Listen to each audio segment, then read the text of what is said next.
Hi, this is Jamie, and this is my YouTube channel.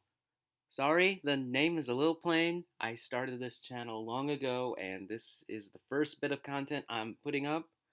So, without further ado, I will be reviewing DC's 2020 summer special, DC Cybernetic Summer.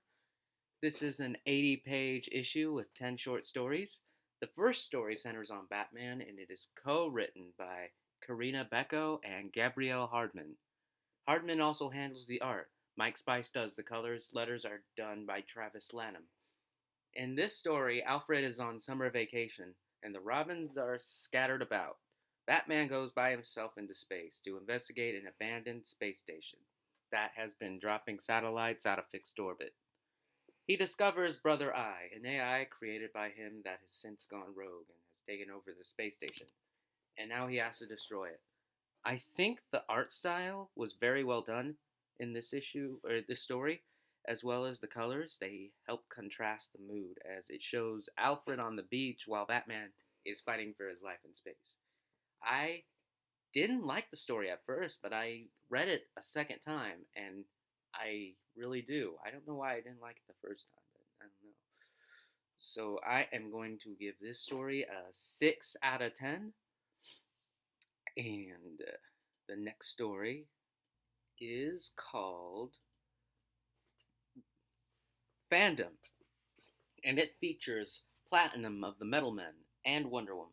Metal Men is a group of robots that can shapeshift, I believe. I've not gotten into them too much. I've read an issue, maybe an issue, a long time ago. But this one is written by Andrew Constant, Nicola Scott doing the art, and Romulo Fajardo Jr. on colors, and Carlos M. Manguel doing letters. And in the story, Platinum is relaxing on the crowded beach when the other metal men have appeared to transformed into a giant kaiju and start attacking the beach.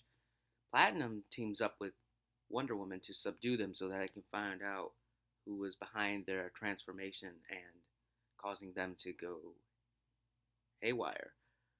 Spoilers, it's actually Toyman who surrenders unconditionally because he wants to know how cool it looked. And I thought that was pretty funny. And I actually really loved the story.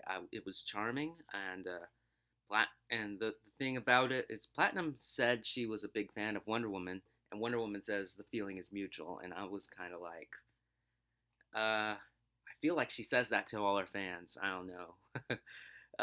And another moment in the story is that we find out that Wonder Woman watches anime.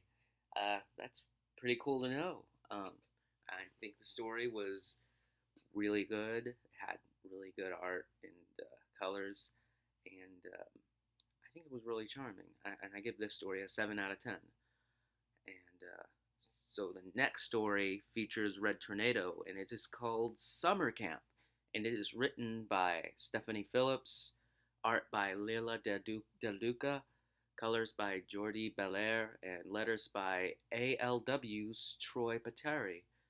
And in the story, we have Red Tornado. Red Tornado, for those who don't know, is an android who is on the Justice League, and he can create tornadoes. He can do tornadoes with his hands. And he married a woman named Kathy, and they adopted a daughter named Treya. And in the story, he's hanging out with them. He arrives late for the camping trip because he was on Justice League business, and his daughter wanders into a cave and meets a funny looking creature.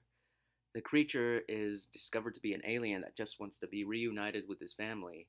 Red Tornado does help him, and it's really that simple. I really did like the story. The alien actually looks pretty cute, and but it was enough of it looked threatening enough that Red Tornado mistook him for a hostile creature that was harming his daughter.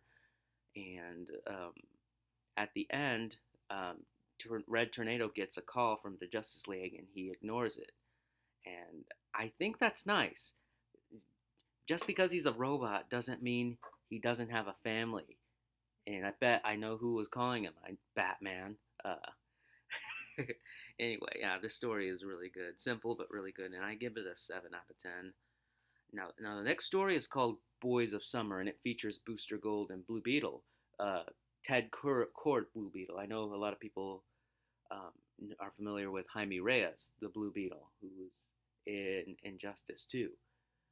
But yeah, there are like three Blue Beetles. Ted Cord is the Silver Age second one, I believe, and Jaime Reyes is the modern one. Anyway, it is written by Heather Corson, drawn by Scott Koblish, and colors by Hyphy, and letters by Carlos M. Manguel. And to avoid a crowded beach, Gold and Beetle go back in time because Booster Gold is a time traveler. As a time, his whole thing is he has tech that lets him travel back in time. So they go back in time to a year and a day ago when the beach was empty, and they find out that older versions of themselves have the same idea, and they all crowd the beach. Older versions of themselves from next year, middle age, senior citizen, really senior citizen, and they get enough of the people. They get enough people, and you know what they do? They they decide to play beach volleyball, Top Gun style, with that Kenny Loggins song playing in the background, throwing the Top Gun reference right in your face. And the funny thing is, the King Shark actually surfaces, and he has a song stuck in his head, and he's just singing it to himself, and he's angry about that. And they see him, and they beat him up, and they take pictures of him, and make a calendar out of the pictures they took beating him up. And King Shark vows revenge.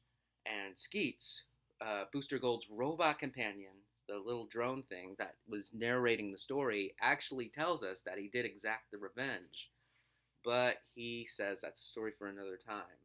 And that kind of bummed me out because I kind of wanted to hear it, and sad that I didn't. But um, anyway, that was a fun story. I give that a 6 out of 10. Well, that was part one of the review. I'm going to have to chop it up into two parts to fit it on YouTube. Please stay tuned for the next part, and thank you for watching.